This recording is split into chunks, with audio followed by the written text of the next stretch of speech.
കോട്ടയത്ത് P J ജോസഫിന് സീറ്റില്ലെന്ന സൂചന. തോമസ് ചാഴികാടനോ പ്രിൻസ് ലൂക്കോസോ സ്ഥാനാർത്ഥിയായേക്കും. മണ്ഡലത്തിന് പുറത്തുള്ളവരെ സ്ഥാനാർത്ഥിയായി കൊണ്ടുവന്നാൽ അംഗീകരിക്കില്ലെന്ന് നേതാക്കൾ കെ എം മാണിയെ നേരിട്ടറിയിച്ചു. സ്ഥാനാർത്ഥി നിർണയത്തിനായി കെ എം മാണി കേരള കോൺഗ്രസ് മണ്ഡലം നേതാക്കളുമായി കൂടിക്കാഴ്ച നടത്തിയിരുന്നു. കോട്ടയം ജില്ലാ പ്രസിഡന്റ് അടക്കമുള്ളവർ സീറ്റ് മാണി വിഭാഗത്തിന് വേണമെന്ന നിലപാടാണ് സ്വീകരിച്ചത്. അതേസമയം സ്ഥാനാർത്ഥി നിർണയത്തിൽ കോൺഗ്രസ് ഇടപെട്ടിട്ടില്ലെന്ന് റോഷി അഗസ്റ്റിൻ MLA പറഞ്ഞു.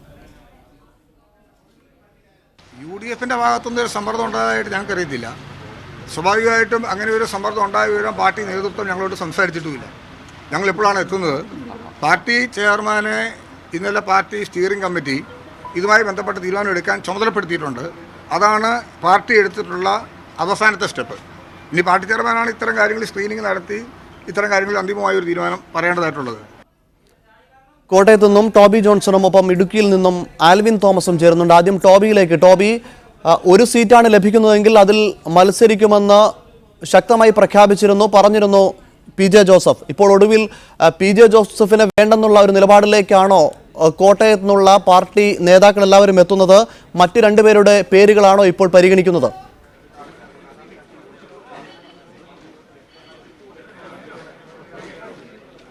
തീർച്ചയായിട്ടും പി ജെ ജോസഫ് മത്സരിക്കുമെന്ന് അദ്ദേഹം പറഞ്ഞിരുന്നുവെങ്കിലും കോട്ടയം ജില്ലയിലെ അല്ലെങ്കിൽ കോട്ടയം പാർലമെന്റ് മണ്ഡലത്തിലെ അണികളുടെ വികാരമാണ് ഇന്ന് കേരള കോൺഗ്രസ് നേതൃത്വം പരിശോധിച്ചത്. അതിൽ നിന്ന് നമുക്ക് വ്യക്തമാകുന്നത്, അല്ലെങ്കിൽ ഇവിടെ എത്തിയ നിയോജക മണ്ഡലം കമ്മിറ്റികൾ, അതായത് 7 നിയോജക മണ്ഡലം കമ്മിറ്റിയുണ്ട്. ഇതിൽ ഭൂരിഭാഗം ആളുകളും അല്ലെങ്കിൽ ഭൂരിഭാഗം കമ്മിറ്റികളും ഒറ്റ സ്വരത്തിൽ പറഞ്ഞത് കോട്ടയം മണ്ഡലത്തിലുള്ള ഒരാളെ സ്ഥാനാർത്ഥിയാക്കണമെന്നുള്ളൊരു ആവശ്യമാണ് ഉന്നയിച്ചിരിക്കുന്നത്. അത് രേഖാമൂലം തന്നെ അവർ എഴുതി കെ എം മാണിക്ക് നൽകിയിരിക്കുന്നു എന്നുള്ളതാണ് ഏറ്റവും ശ്രദ്ധേയമായിട്ടുള്ള കാര്യം. എന്തായാലും നമുക്കിപ്പോൾ നമ്മളോടൊപ്പം ഇപ്പോൾ കോട്ടയം ജില്ലാ പ്രസിഡന്റ്, കേരള കോൺഗ്രസിന്റെ എമ്മിന്റെ ജില്ലാ പ്രസിഡന്റ് സണ്ണി തെക്കേടൻ തന്നെയുണ്ട്. അദ്ദേഹത്തോട് ചോദിക്കാം, ചേട്ടാ, ഈ കോട്ടയത്തിനുള്ളിലെ കോട്ടയം മണ്ഡലത്തിലെ ഒരാളാകണമെന്നൊരു ആവശ്യമാണോ അണികൾക്കുള്ളിലുള്ളത്?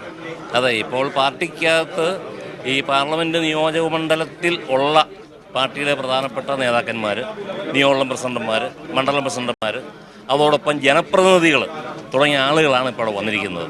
അപ്പോൾ അവരെല്ലാം വളരെ വികാരഭരിതരായിട്ട് നിൽക്കുക. അവർ പറയുന്നതേ ഉള്ളൂ, പാർലമെൻറ്റ് നിയോജക മണ്ഡലത്തിൽ മത്സരിക്കാൻ യോഗ്യരായ ഒരുപാട് ആളുകൾ ഞങ്ങളെപ്പോലുള്ളവരുണ്ട്. അപ്പോൾ അങ്ങനെ പാർലമെൻറ്റിനുള്ളിലുള്ള ആൾ മത്സരിച്ചാൽ മതി, പുറത്തുനിന്നുള്ളവർ വേണ്ട. മാത്രമല്ല MLA മാരായിട്ടുള്ളവർ യാതൊരു കാരണവശാലും മത്സരിക്കേണ്ട എന്ന് അവർ ശക്തമായി ഇപ്പോൾ ആവശ്യപ്പെടുക.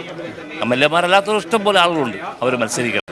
അതാണ് അതിൻ്റെ ഒരു വികാരമാണ് ഇപ്പോൾ ഇവിടെ കാണുന്നത്. ഇത് ഈ മണ്ഡലത്തിന് പുറത്തു നിന്നുള്ളവർ വന്നാൽ അംഗീകരിക്കില്ല എന്നിവിടെ അണികൾ പറയുന്നുണ്ട്. അതെന്തുകൊണ്ടാണ്? അല്ല, അത് ഈ പാർട്ടി സ്ഥാനാർത്ഥി ആര് മത്സരിച്ചാലും അവർക്ക് വേണ്ടി പ്രവർത്തിക്കേണ്ട ആളുകളാണ് നിൽക്കുന്നത്. അപ്പോൾ അവരുടെ വികാരങ്ങൾ അവർ പറയുന്നത്, പുറത്തു നിന്നുള്ള ആളുകൾ വന്നാൽ ഞങ്ങൾ അംഗീകരിക്കുകയില്ല എന്ന് അവരുടെ വികാരങ്ങൾ അവർ അറിയിക്കുന്നു. അവരത്ര ആവേശപരമാണ് നിൽക്കുക. പി ജെ ജോസഫാണ് പ്രധാനമായും സ്ഥാനാർത്ഥി ആകണമെന്നൊരു ആഗ്രഹം പ്രകടിപ്പിച്ചത്. അദ്ദേഹം ഇപ്പോൾ മത്സരിക്കേണ്ട ഒരു ആവശ്യമുണ്ടോ കോട്ടയത്ത്? ഇല്ല, അത് ആഗ്രഹം ആർക്കും പറയാമല്ലോ. പക്ഷേ ഇപ്പം കോട്ടയത്ത് അദ്ദേഹം MLA ആയിട്ടിരിക്കുന്ന സാഹചര്യത്തിൽ MLA ആണിപ്പം. അങ്ങനെയുള്ള സാഹചര്യത്തിൽ ഒരു പാർലമെൻറ്റിലോട്ട് മത്സരിക്കാൻ താല്പര്യപ്പെടുന്നത് ശരിയല്ല എന്നാണ് എല്ലാവരുടെയും ഒരു അഭിപ്രായം. തീർച്ചയായിട്ടും ആ ഒരു വികാരമാണ് ഇപ്പോൾ നമ്മൾ കേട്ടത്. ജില്ലാ പ്രസിഡന്റിന്റെ വാക്കുകൾ തന്നെയാണ്. അതേ ഒരു നിലപാട് തന്നെയാണ് ഇവിടെ വന്നിരിക്കുന്ന ഈ ജില്ലയിലെ കോട്ടയം നിയോജക മണ്ഡലവുമായി ബന്ധപ്പെട്ടെത്തിയിരിക്കുന്ന എല്ലാ നേതാക്കളും അല്ലെങ്കിൽ അണികളും ഒറ്റ സ്വരത്തിൽ പറയുന്നത്. കോട്ടയം നിയോജക മണ്ഡലത്തിലെ മാത്രമല്ല, കോട്ടയത്തിനപ്പുറത്തേക്ക് പത്തനംതിട്ടയിൽ നിന്നും ആലപ്പുഴയിൽ നിന്നുമെല്ലാം ആളുകൾ ഇവിടെ എത്തി, പ്രവർത്തകർ ഇവിടെ എത്തി.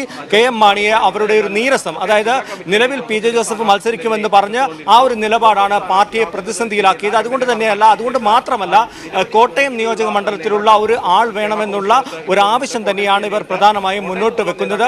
കെ എം മാണിയുടെ മുമ്പിൽ ഇത്തരത്തിലുള്ള ഒരു വലിയ സമ്മർദ്ദം അണികളുടെ ഭാഗത്തു നിന്നും ഉണ്ടായിരിക്കുന്നു. അതുകൊണ്ട് തന്നെ പി ജെ ജോസഫിന് സാധ്യതകൾ അത് മങ്ങിയിരിക്കുന്നു, അല്ലെങ്കിൽ ആ ഒരു സീറ്റ് അദ്ദേഹം മത്സരിക്കില്ല എന്നുള്ള സൂചനകൾ തന്നെയാണ് ഇപ്പോൾ പുറത്തു വരുന്നത്. ഇപ്പോൾ പറഞ്ഞു കേൾക്കുന്ന ഏതാനും പേരുകൾ, 3ഓളം പേരുടെ പേരുകൾ പറഞ്ഞു കേൾക്കുന്നുണ്ട്. അവർ മാണി വിഭാഗക്കാരാണ്, അവർ കോട്ടയംകാരാണ്. അതുകൊണ്ട് തന്നെ അവരുടെ സാധ്യതകളാണ് എടുത്തു പറയുകയാണെങ്കിൽ തോമസ് ചാഴിക്കാടൻ, പ്രിൻസ് ലൂക്കോസ് തുടങ്ങിയ ആളുകളുടെ, സ്റ്റീഫൻ ജോർജ് തുടങ്ങിയ മറ്റു 2 പേരുകളിലേക്കാണ് കാര്യങ്ങൾ പോകുന്നത്. ഞാൻ ടോബിയിലേക്ക് വരാം. ഇപ്പോൾ ആൽവിൻ തോമസ് കൂടി ചേരുന്നുണ്ട് തൊടുപുഴയിൽ നിന്നും.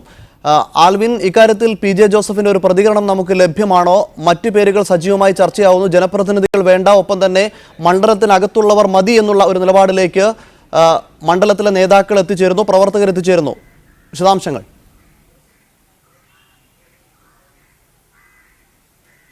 ഷബീർ, നമ്മളുള്ളത് പി ജെ ജോസഫിന്റെ പുറപ്പുഴയിലുള്ള വസതിയിലാണ്. അദ്ദേഹം രാവിലെ മുതൽ തന്നെ ഇവിടെ ഉണ്ട്. ഇന്ന് ഒരു പാർട്ടി പരിപാടി നേരത്തെ ഉണ്ടായിരുന്നെങ്കിലും അത് ഫിക്സ് ചെയ്തിരുന്നത് മാറ്റിയിരുന്നു. അതേ തുടർന്ന് അദ്ദേഹം മറ്റ് പരിപാടികളൊന്നും ഉണ്ടായിരുന്നില്ല. അതുകൊണ്ട് തന്നെ അദ്ദേഹം ഇന്നിവിടെ പുറപ്പുഴയിലെ വീട്ടിൽ ഉണ്ട്. രാവിലെ മുതൽ തന്നെ അദ്ദേഹം ചാനലുകളൊക്കെയും കാണുകയും പത്രങ്ങൾ വായിക്കുകയൊക്കെ ആയിരുന്നു. നമ്മൾ അദ്ദേഹത്തോട് ഇന്ന് സംസാരിക്കാൻ ശ്രമിച്ചെങ്കിലും അദ്ദേഹം വ്യക്തമാക്കിയത് വൈകുന്നേരം പാർട്ടി ചെയർമാൻ പത്രസമ്മേളനം നടത്തുന്നുണ്ട്, അതിനുശേഷം ഏതെങ്കിലും തരത്തിലുള്ള പ്രതികരണം ഉണ്ടാകാം എന്നുള്ള നിലയിലാണ് അദ്ദേഹം വ്യക്തമാക്കിയത്. ഏതായാലും ഇന്നലെ പാർട്ടിയുടെ പാർലമെന്ററി പാർട്ടി യോഗം ചേർന്ന് ഏതാണ്ട് ധാരണയിലേക്ക് എത്തിയ ശേഷമാണ് ഇന്നലെ നേതാക്കന്മാർ പുറത്തേക്ക് വന്നത്. പാർട്ടിയുടെ ഡെപ്യൂട്ടി ചെയർമാൻ CF തോമസ് അത് വളരെ വ്യക്തമായി തന്നെ പറയുകയും ചെയ്തിരുന്നു. കേരള കോൺഗ്രസ് പാർട്ടിയെ സംബന്ധിച്ചിടത്തോളം മത്സരിക്കാൻ താല്പര്യമുണ്ട് എന്ന് വർക്കിംഗ് ചെയർമാൻ PJ ജോസഫ് അറിയിച്ചത് അത് പാർലമെന്ററി പാർട്ടി യോഗത്തിൽ ഏതാണ്ട് ആ ധാരണയിലേക്ക് എത്തിയ ശേഷമാണ് പുറത്തേക്ക് വന്നത്. ഈ വിഷയം സ്റ്റിയറിംഗ് കമ്മിറ്റിയിൽ ഇത് പറയുകയും പിന്നീട് ചർച്ച ചെയ്യുകയും ചെയ്തിരുന്നു. ഇവിടെയും PJ ജോസഫും വിഭാഗവും വലിയ തോതിൽ പ്രതീക്ഷയിലായിരുന്നു. അദ്ദേഹം ഈ സീറ്റ് ലഭിക്കുമെന്ന് തന്നെ ഉറച്ചാണ് അദ്ദേഹം വിശ്വസിക്കുന്നത്. ഇപ്പോഴും അദ്ദേഹത്തിന്റെ ഒരു പ്രതീക്ഷ കൈവിടുന്നില്ല. പാർട്ടി ചെയർമാനെ ഇത് നിയോഗിച്ചിരിക്കുകയാണ് ഇത് സംബന്ധിച്ച് തീരുമാനമെടുക്കുന്നതിന്. ഇതിൽ മാറ്റമുണ്ടാകാനുള്ള സാധ്യതയില്ല. കാരണം ഇന്നലെ പാർലമെന്ററി പാർട്ടി യോഗത്തിലും അത്തരത്തിലൊരു നിലപാട് ആണ് ഉണ്ടായത്. അങ്ങനെ ഒരു ചർച്ച തന്നെ വളരെ വ്യക്തമായി തന്നെ ഉണ്ടായി. പിന്നീട് ഇത് നിയോജകമണ്ഡല അടിസ്ഥാനത്തിൽ കോട്ടയത്തെ നിയോജകമണ്ഡല അടിസ്ഥാനത്തിൽ 7 നിയോജകമണ്ഡലങ്ങളിൽ നിന്നുള്ള ആളുകൾ ഒപ്പിട്ട് നൽകിയ ഒരു നിവേദനം എന്ന് പറയുന്നത് പാർട്ടിയിൽ അസാധാരണമായ ഒരു സംഭവം എന്നാണ് ജോസഫ് വിഭാഗം കണക്കുകൂട്ടുന്നത്. ഇതുവരെ അത്തരത്തിലൊരു ചരിത്രം ഉണ്ടായിട്ടില്ല എന്നും അവർ പറയുന്നു. PJ ജോസഫിന് മുമ്പ് ജോസ് കെ മാണിക്ക് രാജ്യസഭാ സീറ്റ് നൽകിയപ്പോഴും ഇത്തരത്തിലുള്ള കാര്യങ്ങളോ ഇത്തരത്തിലുള്ള ചർച്ചകളോ ഉണ്ടായിട്ടില്ല. പാർട്ടിയുടെ പ്രധാന ബോഡിയായ സ്റ്റിയറിംഗ് കമ്മിറ്റിയിൽ ഈ വിഷയം ചർച്ച ചെയ്ത് KM മാണിയെ ചുമതലപ്പെടുത്തിയപ്പോൾ പിന്നീട് അതിൽ എങ്ങനെ ഇത് മണ്ഡലം കമ്മിറ്റിയിലേക്ക് വന്നുവെന്നും അവരുടെ അഭിപ്രായങ്ങൾ തേടുന്നുവെന്നുമാണ് ഇവരുടെ ചോദ്യം ഉള്ളത്. അതുകൊണ്ട് തന്നെ ഇപ്പോഴും ഇവർ പ്രതീക്ഷ കൈവിടുന്നില്ല എന്നതാണ് ഏറ്റവും ഒടുവിൽ നമുക്ക് നൽകാൻ കഴിയുന്ന വിവരം. PJ ജോസഫ് അത് നമ്മുടെ മൈക്കിന് മുമ്പിൽ അല്ലെങ്കിൽ ക്യാമറയ്ക്ക് മുമ്പിൽ വന്നില്ലെങ്കിലും അദ്ദേഹത്തിന്റെ ഒരു പ്രതീക്ഷ ഇപ്പോഴും അങ്ങനെ തന്നെയാണ്. അദ്ദേഹത്തിന് തന്നെ ലഭിക്കുമെന്ന സൂചനയാണ്. ഏതായാലും ഔദ്യോഗികമായ വാർത്താ സമ്മേളനം KM മാണി വിളിച്ച ശേഷം മാത്രമാകും ഏതെങ്കിലും തരത്തിലുള്ള പ്രതികരണങ്ങൾ വരിക. ഇനി അഥവാ മറിച്ചൊരു തീരുമാനമാണ് വരുന്നതെങ്കിൽ വലിയ തോതിൽ കേരള കോൺഗ്രസ് രാഷ്ട്രീയത്തിൽ പൊട്ടിത്തെറിയും എന്നുള്ളത് അത് വളരെ വ്യക്തമാണ്.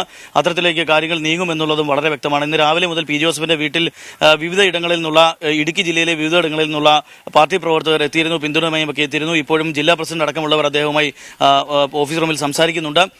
ഏതായാലും വരുന്ന മണിക്കൂറുകൾ കേരള കോൺഗ്രസ് പാർട്ടിയെ സംബന്ധിച്ചോളം വലിയ തോതിൽ ശ്രദ്ധാകേന്ദ്രമാകുന്ന ഒരു പാർട്ടിയായി മാറുന്നു ഇപ്പോൾ അല്പനിമിഷത്തിനകം. ഏതായാലും വാർത്താ സമ്മേളനം ഔദ്യോഗികമായി KM മാണി നടത്തിയ ശേഷം മാത്രമാകും PJ ജോസഫിന്റെ നിലപാട് അദ്ദേഹം വ്യക്തമാക്കുക.